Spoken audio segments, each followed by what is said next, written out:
रोज की तरह सुरभि घर के कामों में लगी थी। सुरभि की नज़र अपनी सास पर ही टिकी पड़ी थी। उसकी सासू माँ आज बेचैनी से इधर उधर बालकनी के चक्कर काट रही थी। क्या हुआ माँ जी, कुछ चाहिए क्या आपको? आप इतनी परेशान क्यों लग रही हो? आपकी तबीयत तो ठीक है ना? सुरभि ने पूछा। मुझे तो कुछ नहीं हुआ, पर सुबह से देखो ना, पल्लवी बहू ने फ़ोन नहीं किया। आज पता नहीं उसकी तबीयत तो खराब नहीं, बस यही सोचकर परेशान हो रही हूँ। सासू माँ ने अपनी परेशानी कह दी। बड़ी बहू सुरभि यह सुनकर चुप रह गई। उसे गुस्सा तो बहुत आ रहा था, पर कुछ कह ना सकी और मन ही मन कहने लगी, इतनी ही फिक्र है तो क्यों ना वहीं जाकर रहती हैं। माँ जी, उनका फ़ोन नहीं लग रहा, शायद कोई नेटवर्क प्रॉब्लम होगी।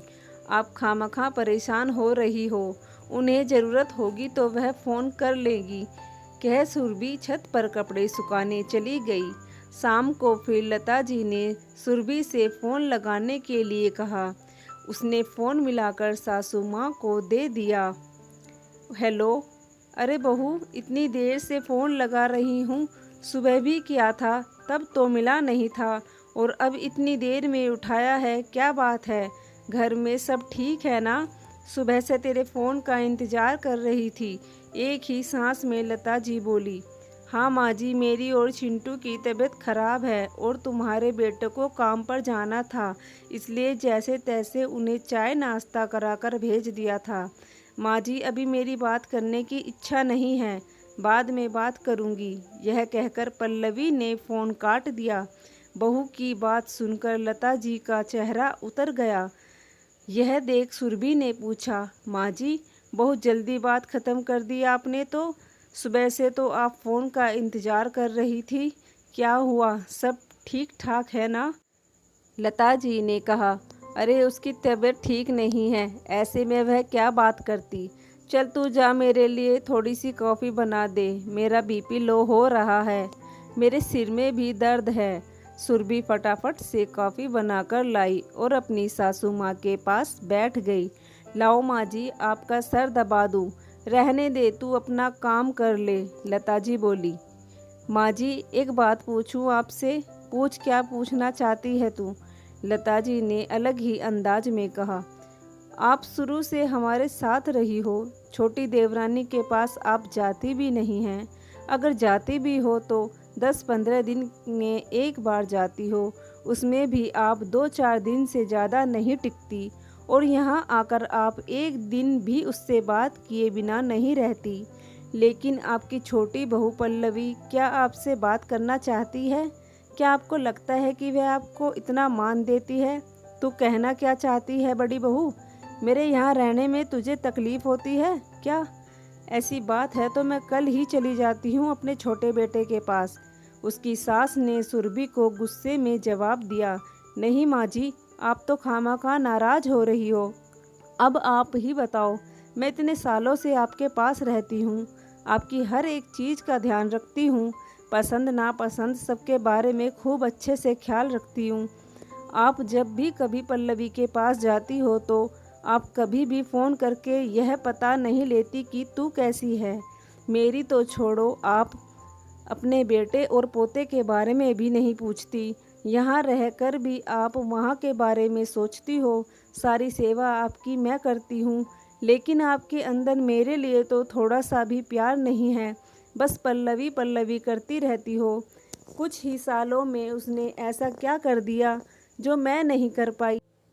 पल्लवी से दूर रहकर भी आप उसके गुण गाती रहती हो। माँ जी, मुझे सब कुछ पता है वह आपके बारे में कितना सोचती है। याद है आपको, जब आप सीढ़ियों से गिर गई थी तब देवरानी 4 दिन भी यहाँ नहीं रुकी थी। यहाँ एसी नहीं है, बहुत गर्मी लगती है, यह कहकर अगले दिन ही चली गई थी। पैसों से भले ही वह लोग आपको मदद कर देते हैं, पर आपकी हारी बीमारी में सेवा तो मैं ही करती हूँ। तब भी आप 2 मीठे बोल नहीं बोलती मुझसे। एक बार अपनी छोटी बहू के पास जाकर रहो और फिर बताइएगा कि कौन आपके लिए कितना करता है। बहुत दिनों से यह बात मुझे परेशान कर रही थी, लेकिन आज मैंने हिम्मत करके आपसे कह ही दिया। लता जी के मुंह से एक शब्द भी नहीं निकला, क्योंकि वह जानती थी कि सुरभि गलत नहीं बोल रही। लता जी अपनी गलती मान नीचे सर झुकाए बैठी थी। क्या सोचने लगी माँ जी? काफ़ी ठंडी हो रही है। मेरी बात को दिल से मत लगाना माँ जी। मैंने जो कुछ भी आज आपसे कहा है, मेरा दिल उसे कहकर हल्का हो गया, क्योंकि यह बात मुझे अंदर ही अंदर परेशान करती थी। बुरा मत मानना माँ जी, मैंने आपको अपनी माँ समझकर ही बोला है। सुरभि को लगा कहीं माँ जी गुस्सा होकर अपने छोटे बेटे के यहाँ ना चली जाए। आज ठंडी कॉफ़ी में भी स्वाद लगेगा बहू। तूने सच ही कहा, मैं तेरे पास रहकर कभी तेरे अंदर की खूबियाँ नहीं जान पाई। आज तूने यह सब कहकर मुझे भी इस भ्रम से निकाल दिया। बहू, मुझे भी पता है कल जब मैं इस संसार को छोड़कर जाऊंगी तो तुझे ही सबसे ज़्यादा दुख होगा और तू ही सबसे ज़्यादा रोएगी, लेकिन फिर भी मैं अपनी छोटी बहू के गुणगान करती रही। बहू, मैं बहुत शर्मिंदा हूँ, मैंने तुम्हारी साथ पक्षपात किया, मुझे माफ़। लता जी कुछ कहती इससे पहले ही सुरभि उनके हाथ पकड़कर बोली, माँ जी, मेरा मकसद आपके दिल को ठेस पहुँचाना बिल्कुल भी नहीं था। मैं तो बस आपको सच का आईना दिखाना चाहती थी। बस मुझे आपका प्यार चाहिए और कुछ नहीं। सुरभि की ऐसी बातें सुनकर लता जी का हृदय काँप उठा और उन्होंने अपनी बहू को गले से लगा लिया। दोस्तों, इस कहानी में बहुत अच्छी शिक्षा दी गई है। अधिकतर घरों में ऐसा होता है कि जो बेटा बहू सास ससुर की सेवा करते हैं, वो उनसे ज़्यादा गुणगान दूर रहने वालों का करते हैं। ऐसे में जो सेवा करता है वह अंदर ही अंदर कुढ़ता रहता है। घर के बड़े बुजुर्गों को ऐसा नहीं करना चाहिए। ऐसा करने से आपस में मनमुटाव होता है। आज की हमारी कहानी आप लोगों को कैसी लगी, प्लीज़ कमेंट करके ज़रूर बताना, और चैनल पर नए हो तो प्लीज़ सब्सक्राइब कर लीजिएगा। धन्यवाद।